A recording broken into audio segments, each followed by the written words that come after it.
muita gente, eu acho essa oração, a oração mesmo, Salve Rainha, uma das orações mais bonitas que já foram feitas. Essa oração, na verdade, era uma canção, né? Um hino. Mas todo hino, todo salmo é uma oração. Existem dois caminhos que você pode tomar para indicar como foi concebida essa oração. Eu pesquisei muito e nós vamos hoje falar de uma pessoa que em 99,9% do exame de ar é considerado o autor da Salve Rainha. Mas nós vamos tomar essa oração como uma licença poética para nós entrarmos no que nós estamos vivendo hoje em dia, que é a transição planetária. Nós vamos juntar duas coisas, vamos fazer aí uma passagem por isso, tá bom?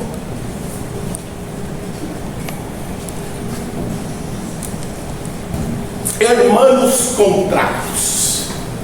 Esse cara aí nasceu em 1013 na Europa Central. Vocês já imaginaram o que era a Europa Central em 1013?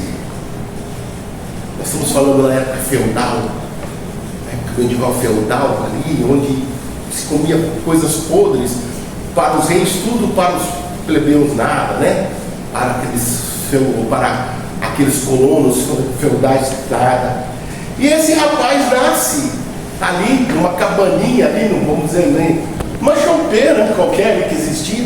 Eles moravam mal-morados ainda, né? Naquela época, era muito difícil a vida. Não era só a comida que era ruim. Você imagina as doenças que existiam. Não tinha antibióticos, se cortava, morria. E essa pessoa nasceu lá.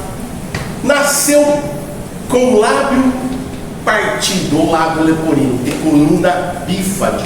Para quem não sabe, a coluna bífade é a coluna partida. E o lábio aberto, todo o palato aberto ele tinha. Qual que era a chance dessa pessoa sobreviver? Naquela época, nas condições de genes que existiam lá. Quando ele nasceu, todo mundo tomou um susto. Mas a mãe, ao olhar aquela criança, ela saiu da cama, ajoelhou e consagrou aquela criança a Nossa Senhora, pedindo que aquela criança pudesse sobreviver. Se não pudesse sobreviver, que ela teria ali, pegasse ela nos braços, né? E pudesse consagrar aquela criança a ela. Bom, esse menino sobreviveu a tudo, a todas aquelas condições intempéries. Só que ele não andava, ele não tinha pernas, os membros anteriores dele eram todos atrofiados. Ele tinha os braços normais, ele tinha uma certa dificuldade para comer, porque, e além de tudo, ele tinha a coluna exposta. Um negócio, hoje em dia já é um negócio que assusta, imagina naquela época. Bom, quando ele fez 7 anos de idade, eles puseram ele numa carroça e levaram ele até ali a abadia de Reichenbach, onde é a Alemanha, onde é a Alemanha Central hoje, tá? E ali ele foi entregue aos monges. Esse menino passa toda a vida dele lá, tá? Ele vai desencarnar em 2050, em 1050, tá? Bom, ele era ele era extremamente inteligente. Quando ele chegou ao convento, à abadia, com 7 anos, 13 anos depois ele se tornou monge. Ele é extremamente amoroso. E aí foi passado a ele cuidar daqueles noviços que vinham. A responsabilidade era dele. Ele tinha uma inteligência exacerbada. Hermanos contracto, o irmão contraído. Ele não tinha as pernas. Era tudo encolhido. Então, o irmão contraído.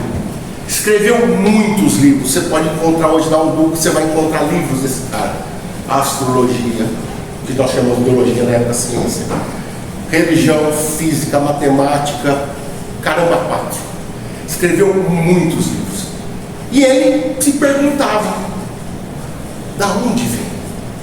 Porque ele não sabia da onde vinha todo esse conhecimento que ele tinha.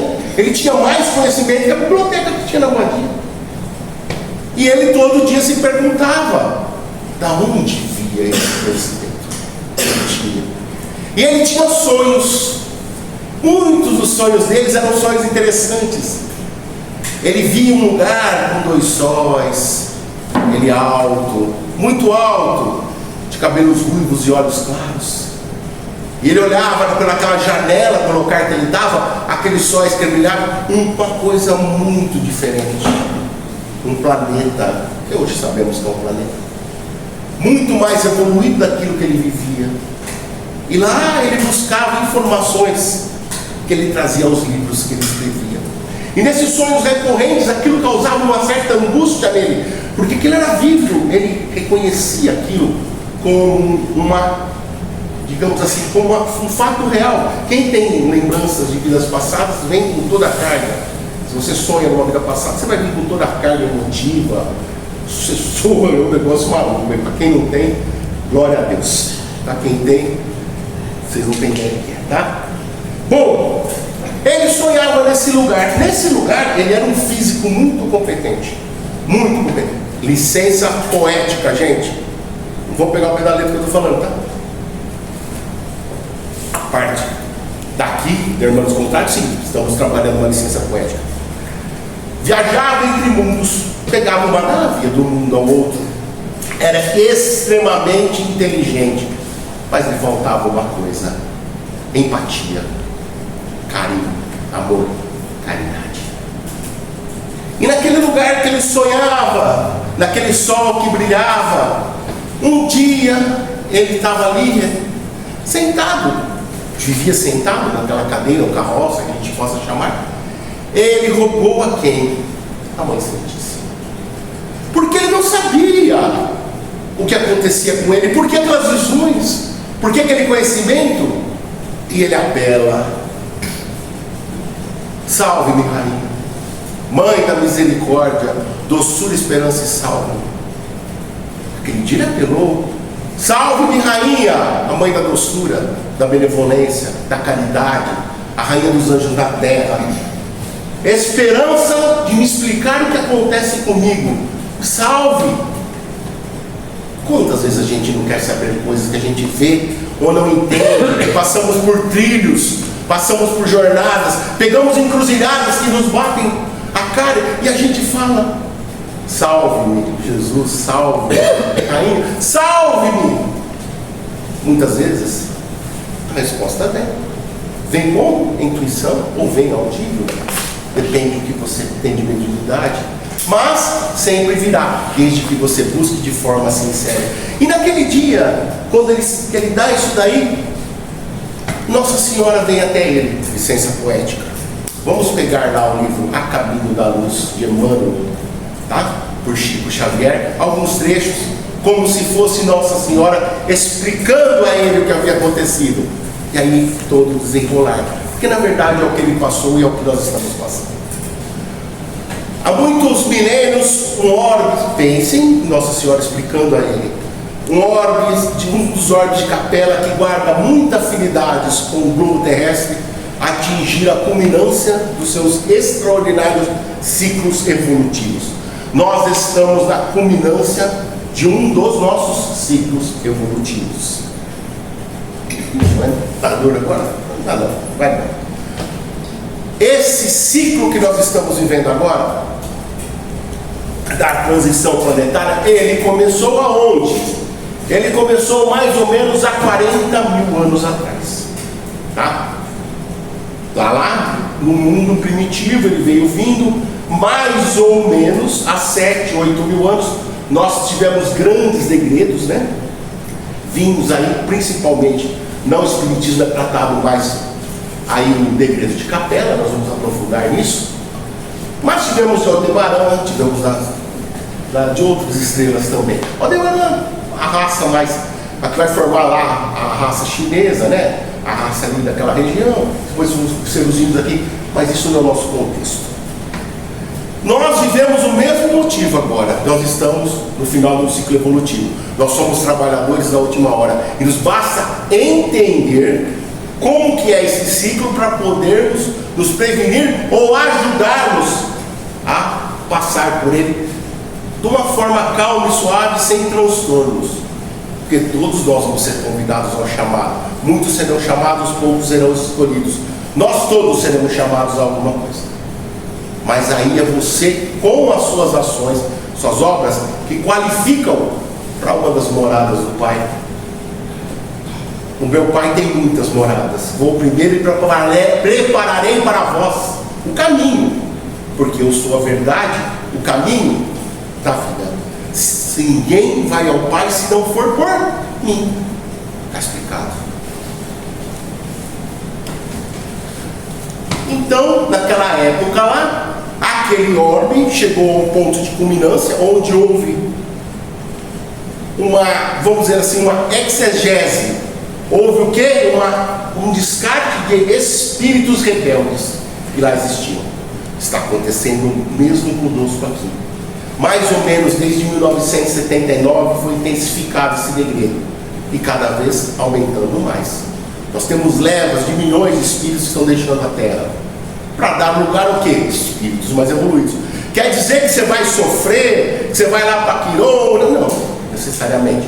Você pode ir por um planeta que esteja no mesmo ciclo evolutivo para continuar a sua jornada. Mas você também pode ir para um planeta que não seja tão agradável assim.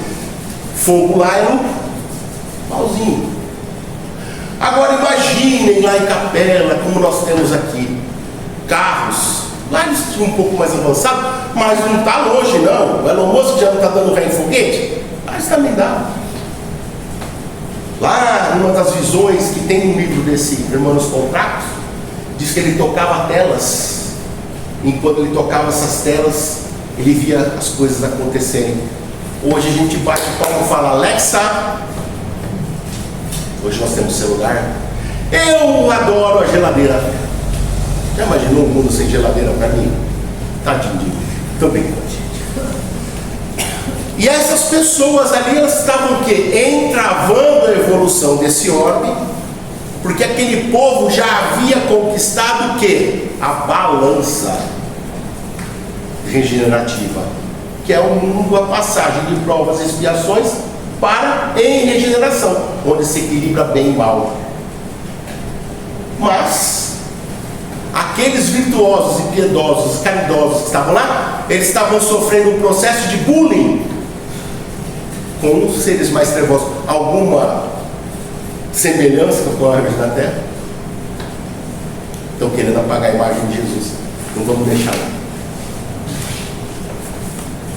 Bom, essas grandes comunidades espirituais, diretoras dos cosmos, né, deliberaram então o quê? Pegar aquela turma, andar para cá. Olha nós aqui para Vix, né? 2 bombas na quinta. Tomara que eu não bombe essa, mas já tenho 2, tá? Aquelas entidades, mais gente aqui. Eu não vou dizer não, tá? Aqui na Terra, onde eles aprenderiam a realizar na dor e nos trabalhos penosos do seu ambiente as grandes conquistas do coração, impulsionando simultaneamente o progresso dos seus irmãos inferiores. Bom, foram convidados a se retirar, como nós todos vamos ser? Talvez não. Bem-aventurados os brandos e pacíficos, porque herdaram a terra. Você pode estar nessa condição. Melhor ainda, bem-aventurados os puros de coração, porque esses verão a Deus. Você pode estar melhor ainda. Depende do que você faz. Mas como nós estamos aqui ainda nesse planeta, não tem mãozinha aqui, vamos tentar melhorar o máximo possível e aprender o quê? A respeitar o próximo. Quando se fala no centro espírita, eu vim aqui pela dor ou pelo amor, não é verdade? Você vê esse mundo pela dor ou pelo amor. Você pode amar o que você está fazendo, seu companheiro, seu próximo, amar o seu inimigo, como você pode sofrer as consequências de não ser o quê? Piedoso, empata, bondoso, misericordioso. Como nas bem-aventuranças, está tudo lá. Bem-aventurados os misericordiosos, porque obterão misericórdia. Bem-aventurados os pobres de espíritos, porque é deles o reino do céu. Bem-aventurados aqueles que têm fome, sede e justiça, porque senão está tudo lá. A cartilha está pronta. E aí essa turma veio, não tem jeito, foi mandada para cá. Como nós estamos sendo mandados para outros lugares. Um dos mundos que estão falando, se fala muito, é Quiron, que é um mundo primitivo ainda, que muitas almas daqui estão sendo exiladas lá, tá? O que?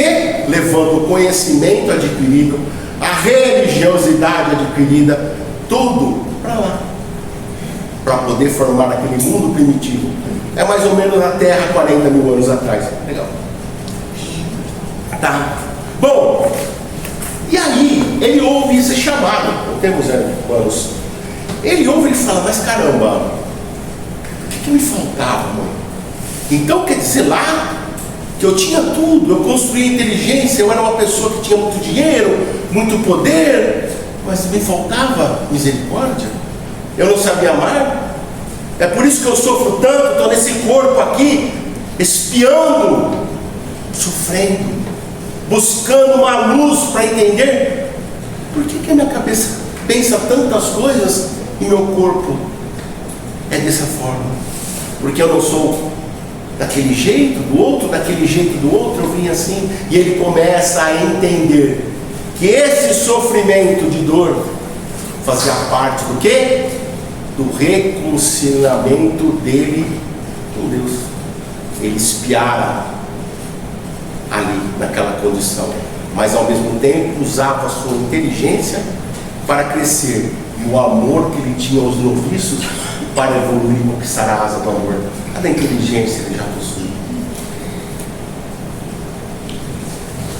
Então ele fala, a vós bradamos, a vós chamamos, degradados filhos de Eva. Pense em Eva como Caim, o caimento, o degredo da sociedade, aquele grupo de espíritos que vieram aqui para poder novamente evoluir pelo amor e pela dor. E ele fala, então nós te chamamos, ó mãe, nós que fomos degradados lá de outro mundo, que nós que caímos, entre aspas, com o pecado de Eva, e agora nos reerguemos como Adão, como raças adâmicas. Está lá no caminho da luz, as 4 raças adâmicas. Eva, o pecado, aquilo que nós deixamos de aprender que é amar. E agora fomos aqui para nos reunirmos novamente e crescer. A gente tem que entender que por trás de toda oração existe alguma coisa, existe uma história. E nós somos degradados. Nós não nascemos na terra, nós não evoluímos na terra, nós viemos de algum lugar, pela dor do amor. Busque em seu coração, busque em seu coração. A vós que somos degradados, suspiramos, gemendo e chorando nesse vale de lágrimas. É lógico, ainda vivemos num planeta de provas e expiações. Haverá dor, haverá sofrimento, haverá lágrimas. Por quê? Porque é necessário. Para uns, missão. Para outros, expiação. Para poucos, ambos. A verdade é essa. Muitos vêm aqui com missões e fogem de suas missões. Muitos espiam, não aceitam a própria expiação e retiram sua vida. Ambos, as duas, em alguns, expiação e missão. Chico espiava seu olho, a sua catarata, e tinha sua missão. Cumpriu-a. E nós, às vezes, por causa de um dedão no pé inflamado, choramos, bradamos, xingamos, nos colocamos num ponto onde afastamos até aquelas figuras espirituais bondosas que nos acompanham por nossa série de acessos de raivas inúteis. Lembre da mãe. Se eu estou chorando, existe um motivo? Porque eu estou caminhando sobre um vale de lágrimas. Então fazemos desse vale de lágrimas o melhor que nós podemos fazer. Construiremos juntos alicerces para podermos, no futuro, buscar essa construção com um arrimo forte da nossa consciência. Se não for aqui, será em outro mundo, mas que seja feliz. Mesmo se haver dor, ria. Mesmo se houver sofrimento, sorria. Pois para tudo há um motivo. A sofrimento eleva. Aquele sofrimento, ele te coloca no mundo. Pois tem gente que busca sofrimentos à toa, que são os prazeres mundanos. E aí sim você está buscando, colhendo o que está plantando e recebê-lo ou há. Não tem jeito. Plantio e colheita obrigatória. E aí ele já está mais leve. Ele já está mais leve. Porque ele começou a entender que aquela visão que ele tinha de outros mundos era toda a passagem que ele fez. Que ele foi retirado daquele lugar de conforto, da zona dele de conforto, foi trazido ao mundo primitivo. ou que começava em provas e expiações para poder ajudar aqueles que aqui estavam com o seu conhecimento e ao mesmo tempo ganhar a asa do amor, para poder se relacionar novamente com aqueles que ficaram para trás. Um degredo pode levar 6, 7 mil anos para você voltar. Então aquelas pessoas que você ama, que ficou lá durante 7, 8, 9, talvez 10 mil anos, você não deixa. Só vai vir a hora que você equilibrar o seu lado espiritual, a hora que você estiver no mesmo nível. Bom, e ela continua. Voltamos ao caminho da luz. Foi assim que Jesus recebeu a luz do seu reino de amor e justiça, aquela turba de seres sofredores e infelizes. Todo mundo que já entrou na terra, inclusive nós, já conversamos com o cara. Todo mundo. Sem chance. Nenhuma ovelha confiada a mim pelo Pai se perderá. Se não foi diretamente com ele, foi com alguém muito ascenso, ali do Espírito de verdade. Mas nós conversamos. Nos foi dado um projeto, talvez de muitas existências. Bom, mas isso aí é cada um, tá? Com sua palavra sábia e compassiva, exortou essas almas desaventuradas à edificação da consciência pelos deveres, pelo cumprimento dos deveres de solidariedade e de amor, no esforço regenerador de si mesmo. Quando acontece isso, por exemplo, que você vai de um mundo para outro, você pode ser convidado a um mundo algo mais alto, pode, para lá você aprender certas coisas que você vai trazer depois aqui, normal, isso acontece. Mas essa turma que vinha para cá, ali naquela reunião com Jesus, foi falado para eles: vocês vão ter que edificar por si mesmos, com seus esforços, para regenerar em si aquilo de mal que vocês causaram, aquele sofrimento e dor que vocês causaram a outrens, isso é chamado Dharma. E aí você colhe o karma, que é suas obras. Vamos entrar em Dharma e karma, porque teria que falar horas aqui para explicar o que é isso, não vai dar certo. Tem muita gente que não vai ficar perdido no assunto, mas é. O Dharma ele é coletivo e o karma é individual. Então, esforço regenerador de si mesmo pelos deveres de solidariedade e de amor. Espíritas amai-vos, espíritas instruí-vos, ama teu próximo como eu vos amei. Olha o exemplo: ama teu próximo como eu vos amei. Não estou olhando a cara, estou olhando o espírito e falo: tudo bem, ama. Ah, mas eu não detesto aquela pessoa. Faça tudo para ela gostar de você. Ela não consegue gostar de você? Se perdoe. Fala: eu já fiz tudo que eu podia, mas não deseje o mal. Se afaste. Mas não me deseje o mal. Não retribua. Tapa com tapa. Se der outra face. Eu não estou te desejando mal. Então compre o presente. Está sendo atacado? Muito obrigado. Esse presente eu não quero. Pode que você estiver em condição de conversar comigo, nós conversamos. Mas por enquanto não. Esse presente fique com você. Eu não vou levar essa energia. Mas vamos voltar a conversar. É difícil a gente buscar dentro da gente essa forma de solidariedade, de amor, porque nós somos ainda egoístas. Nós somos ainda egóicos demais e orgulhosos para nos rebaixarmos. Às vezes nada para pedir uma desculpa ou perdão. E aí fica a música. Até chegar num ponto, uma encarnação ela continua, 2 encarnações ela continua. Na terceira, filho, vocês dois vão lá para aquele planeta lá resolver isso aí. Vão casar lá, vai ser o Adão e Eva de lá. Por quê? Porque tem que ter uma solução. Tem que ter uma solução. Talvez não seja nessa vida, lógico. Talvez não seja nesse planeta, nem no outro. Mas uma hora vai ter que ter uma solução. Nós somos seres que temos o quê? Tálamo e hipotálamo. Somos seres que têm ressonância límbica, mamífera. É aquilo que faz um leão cuidar de um cachorro. Um cachorro cuidar de um gato. É a ressonância límbica. É esse amor incondicional. Está dentro de todos nós. Você tem que saber usar a cor para fora. Porque senão você não consegue regenerar-se. Se você olha a todos como se fossem inimigos, porque a máquina está do teu lado é fácil. É dura a máquina que você não gosta. Comece a pensar nisso.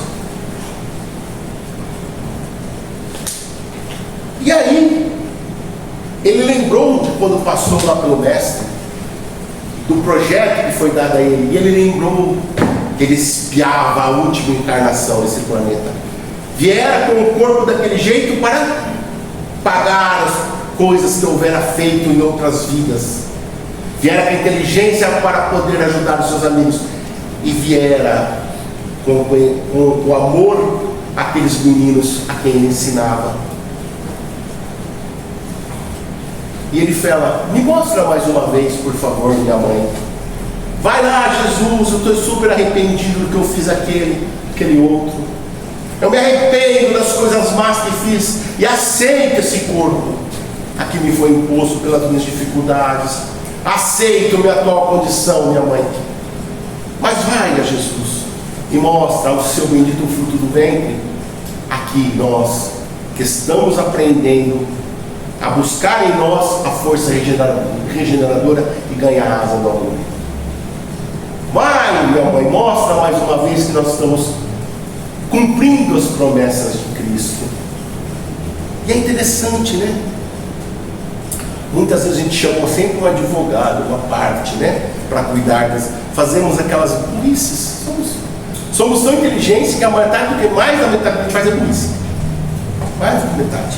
E depois a gente sempre busca um parte para nos ajudar, né? Lógico, vamos buscar Jesus. Naquele dia, ele buscou Maria.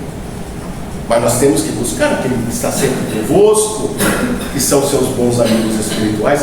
Até aquele que não gosta de você, que está por aí, chama um bate-papo razoável, bom. Eu não te desejo mal, não te quero mal.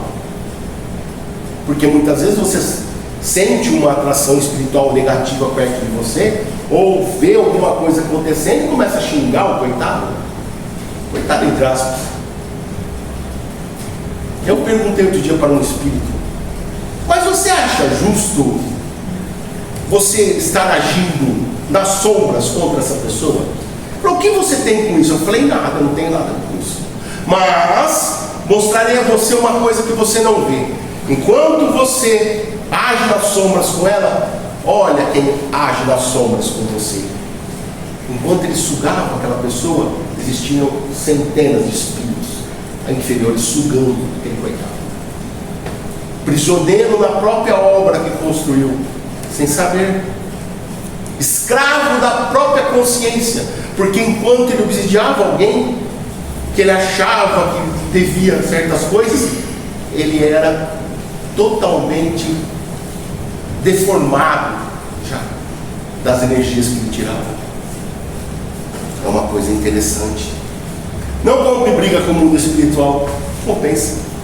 Compre amor. Se você não sabe o que dá aquele que não gosta de você encarnado, não, dê o melhor que você pode dar, que é o amor que você tem como ressonância pública. Bom, essas raças que vieram para cá, que caíram, ó gente, isso é licença poética, hein? Que caíram lá como Eva, agora se erguem como Adão. Adão, no nosso caso, que eu sou por aqui, não é um ser, é sem um período, tá? Guardavam vaga situação pregressa, tecendo o hino sagrado das remanescências. Aí começaram a cantar, a palavra não era passada, escrita desses primeiros que vieram, que se formavam em tribos, que foram se organizando ali pela afinidade, né? Que nós vamos ter o quê? A raça egípcia, né? Os egípcios, nós vamos ter os hebreus, nós vamos ter ali na Europa, nossa, falhou, vamos ter os hindus, e ali na Europa são os romanos, tem o nome certo? Tudo bem, aquele povo. Oi? Não ouvi. Não, tem o nome certo, arianos, é isso mesmo. Eu li teu lado. Nós vamos ter ali o povo ariano ali na região da Europa. Aí você vai falar, mas e os. Desculpa, a gente tem que cuidar para isso. E a raça, não pode falar nem, tem que falar preto, né? E a raça preta e aquela raça, digamos, entre aspas, amarela ali. Isso é um negreiro de Aldebarão. anterior. Anterior. Não vamos entrar nisso aqui, tá? Bom, e aí o que acontece? Essa transição oral aí, desses últimos 10, 15 mil anos aí, depois da queda de Adão, que é outra história também, não é o nosso caso aqui. Esse pessoal começou a conversar isso aí, aquelas conversas e um pouco dos textos escritos, eles começaram a passar e ficaram guardados no que a gente chama de Bíblia hoje. Todo esse conhecimento pré-existente está na Bíblia, inclusive nos livros perdidos, que é nos evangelhos apócrifos, tem muita coisa interessante, tá? Ele já entendia o que ele fazia, onde ele estava e por que ele estava lá. Nós temos que entender esse conceito também. E aí ele fala: minha mãe, você foi lá, conversou com o teu bendito fruto do ventre? Sim, eu deve ter respondido. Eu conversei. E ele disse a mim: filho, tenha calma, tudo passa. Uma coisa que disse a Chico. Ele nos disse: nenhuma ovelha confiada a mim pelo Pai se perderá. Então, se nenhuma ovelha confiada ao Pai se perderá, quem que tem que se preparar para ser digno da promessa de Cristo? Nós. É nós. Nós temos que nos preparar. Nós temos que nos educar espiritualmente. Uma das coisas mais difíceis que existe é a educação espiritual. É extremamente difícil, porque ela exige o quê? Dor e sofrimento. Vai, você tem que largar para ganhar. Você tem que perder para ganhar. E ninguém gosta de perder, ninguém gosta de largar. Isso é difícil. E isso é educação espiritual. Cristo fez... Eu não acho que Cristo fez muita promessa, mas essa já está bom, né? Nenhuma ovelha confiada a mim pelo Pai se perderá. Quer dizer que você pode ir para lá, para cá, mas você está sob as bênçãos desse ser. E aí, falta um pedacinho da Salve Rainha. Não falta. A Salve Rainha termina ali, segundo ele escreveu. Ele escreveu a Salve Rainha ele escreveu a Salve Rainha em 44. Isso, ele escreve a Salve Rainha em 1044. É isso. Acho que é isso. 1050 ele morre. Um ano depois de escrever a Salve Rainha, ele perdeu a visão e os braços. Ele já não conseguia mais ver, e os braços se tornaram mais inúteis. E ele ficou vivendo sobre a caridade ali, mas um pouco até que ele deixou o nosso mundo para voltar talvez ao seio materno dos irmãos que ele deixou lá em Capela. E aí essa oração que ele escreveu, ela foi passada em gerações, era um hino cantado, e lá na Catedral de Espira, ao concluir os cantos da Salve Rainha, era cantado em coral. No silêncio ouviu-se o que é o potente voz de São Bernardo católico, tá? Que aí ele estava malucão lá, né, entusiasmado, e ele gritou: ó clemente, ó piedosa, ó doce sempre, Virgem Maria. E essas palavras foram colocadas à oração original. Então quando você rezar com a Salve Rainha, é uma oração que eu gosto muito. Você rezar ali na sua casa, Salve Rainha, pense na profundidade de cada frase dessa oração. Pense que ela é um hino ela é um hino que abre os seus olhos para ver como você anda, para ver aquilo que você pode construir de bom ou de ruim, para ver aquilo que você pode modificar na sua vida de um lado para o outro. Imaginem, irmãos contractos, aquele monge, aquela caneta, aquela pena, a caneta na mão, naquela noite iluminada, os anjos vão estar cantando ao lado dele, e ele diz: salve Rainha, Mãe da Misericórdia, vida, doçura, esperança, a nossa salve. A vós bradamos, degredados filhos de Eva, a vós suspirando, gemendo e chorando nesse vale de lágrimas. Então, pois, advogado a nós, esses vossos olhos misericórdios a nós, depois desses desterro, mostrai-nos Jesus, que é o bendito fruto do teu ventre, ó clemente, ó piedosa, ó doce sempre Virgem Maria. Que Deus nos abençoe. Muito obrigado, senhores. Preciso fazer a oração? Tá bom. Pode fazer se você quiser. Vamos só agradecer. Se a gente não agradece, também as coisas não acontecem para a gente. Agradecer é o ponto mais fundamental da nossa vida. A gente tem que ser grato pelos tormentos e a gente tem que ser grato pelas alegrias. Muitas vezes um tormento entra na tua vida para você não dar um passo maior que a perna e alguma coisa mais grave acontecer. Muitas vezes você ignora o teu próprio potencial e deixa de fazer alguma coisa. É nessa hora que você tem que revisar e ser grato e voltar atrás. Peça perdão a você, peça perdão a quem você cometeu mal. Peça misericórdia a Deus pelos teus atos impensados. Peça força regenerativa para livrar-te de atitudes más e buscar em você a força necessária para regenerar-se no amor, construir a arte do conhecimento e a asa do amor, para que um dia, como aquele dia em que o irmão foi levado às hostes celestiais e ali aplaudido, pois havia cumprido suas missões, você também seja diante daquele que nos chama pelo nome, que conhece nossos desejos mais profundos e olha para você e diz: que queres de mim? E você responde: nada, Senhor, tu me destes tudo. Que assim seja.